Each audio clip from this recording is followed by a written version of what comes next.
नमस्कार मित्रांनो, लॉईड मराठी चॅनलवर आपलं स्वागत आहे. मित्रांनो, सर्व भारतामध्ये कॉकरोच जनता पार्टी यांनी धुमाकूळ घातलेला आहे आणि त्यांचा असा आरोप आहे की त्यांचे इंस्टाग्राम अकाउंट, ट्विटर अकाउंट हे बंद करण्यात आलेले आहे.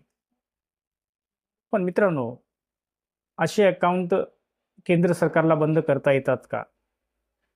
तर होय मित्रांनो, भारतीय माहिती तंत्रज्ञान कायदा 2000 कलम 69 मध्ये अशी तरतूद आहे की असे अकाउंट आपण केंद्र सरकार बंद करू शकते. तो कायदा काय सांगतो या संबंधीची माहिती आपण या व्हिडिओमध्ये पाहणार आहोत. तत्पूर्वी तुम्ही आमच्या चॅनलवर नवीन असाल तर चॅनलला सबस्क्राईब करा, बेल आयकॉन प्रेस करा, जेणेकरून आमचे नवीन व्हिडिओ तुमच्यापर्यंत लवकरात लवकर पोहोचतील. चला तर मित्रांनो, थोडाही उशीर न करता व्हिडिओला सुरुवात करूया.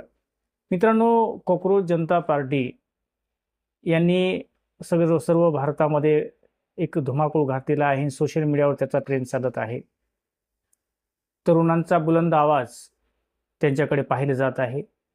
सर्वोच्च न्यायालयाचे मुख्य न्यायाधीश चंद्रकांत सर यांनी एक वकिलांच्या खटल्यामध्ये एक अशी निरीक्षण नोंदवले होते की भारतातील तरुण हे बेरोजगार जे तरुण आहेत ते कॉकरोच सारखे आहेत, झुरळासारखे आहेत.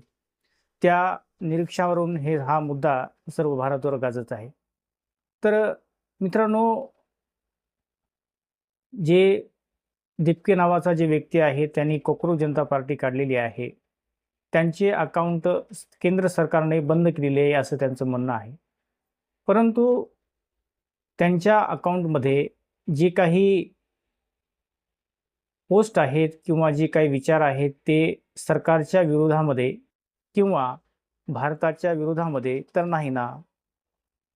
मित्रांनो, माहिती तंत्रज्ञान कायदा 2000 कलम 69 ए नुसार जर एखादा व्यक्ती भारताच्या सार्वभौमत्व किंवा अखंडता किंवा संरक्षण किंवा परराष्ट्र मैत्रीपूर्ण संबंधाला जर बाधा निर्माण करत असेल किंवा जे काही भारतामध्ये स्वैरसार माजवण्याचा जर प्रयत्न करत असेल तर अशा अकाउंटला सरकार बंद करू शकते किंवा अकाउंट बॅन करू शकते.